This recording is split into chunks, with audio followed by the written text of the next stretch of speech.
heard 3 times daily, Monday through Friday. And you can go to myhuckabee.com for the station near you or to hear archives of past shows. Now, it is no secret how important music is to me and how I feel that it ought to play an important role in everyone's life. Music has the remarkable ability to impact our emotions and provide inspiration under any circumstance. It's no different for troops in combat, who often use songs to pump themselves up for battle. Put on side war up, sing it loud, and to the Romeo Foxtrot, shall we dance?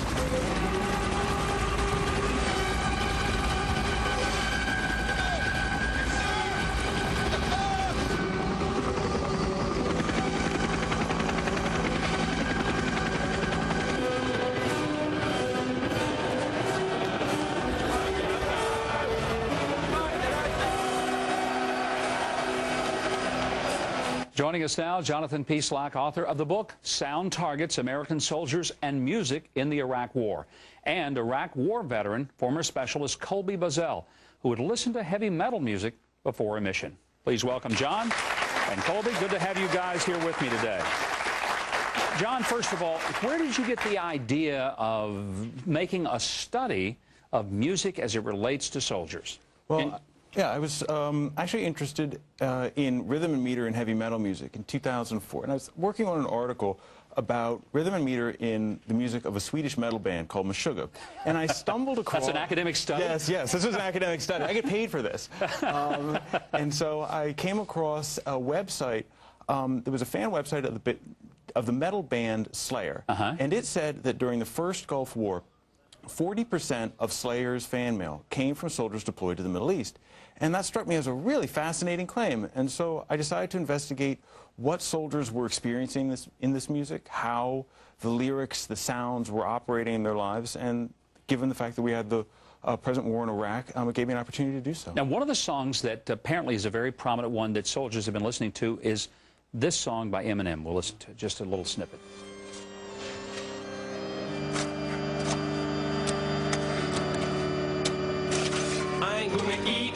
Sleep, ain't gonna breathe till I see what I wanna see. And what I wanna see is you go to sleep in the dirt permanently. You just being hurt. Go to Sleep by Eminem. Why do soldiers like that song? Well, I think that it allows them, it affords them a sense of power. And it puts them in the right psychological state for being able to handle the possibility of combat. This particular song, during my interviews with Iraq War veterans, it came up when I talked to a group of soldiers who had been in Fallujah. And before they would go on missions in Fallujah, they would get together and they would play the song and they would scream the lyrics out. And it's a very negative song. And I think that the purpose of that was really to try to get them in the psychological state where they would be able to handle combat when they went out. Colby, you were in the war in Iraq. Music was a part of that. Tell me, first of all, what did you do? Exactly what was your job in the Army? I was in the infantry. I was a heavy weapons machine gunner in the Stryker Brigade. And pretty much with music, like every war movie has kind of a soundtrack. And when we were going to get deployed, one of the first things I did is I went out and bought an iPod because I've always listened to music and I wanted to listen to music while I was over there. So I just downloaded a bunch of music and they had a playlist option. So I kind of came up with like a My War soundtrack playlist kind of thing with a bunch of songs to get me kind of inspired or pumped up to be there. So we got a little snippet from a song by Slayer. I want to let you listen to it to see if this... There we go.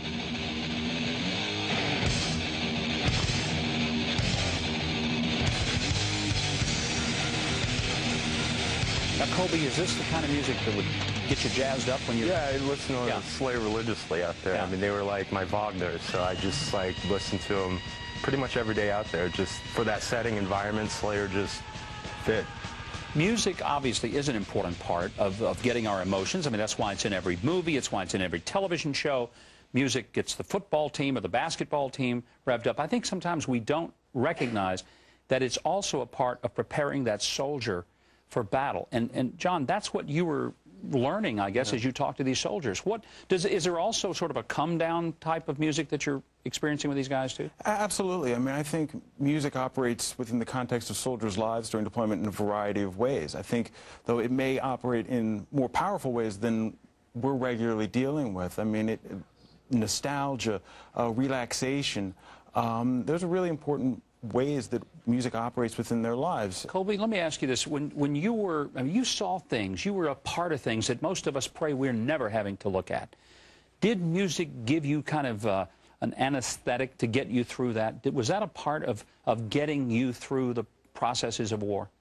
At times it was also, you know, relaxing. You know, you had a rough day, you know, over there, so you'd go back and you'd be in your Connex room and you just listen and kind of mellow to music to just decompress. You know, I'd listen to like The Cure, The Smiths, bands like that, you know, just to relax when I was over there.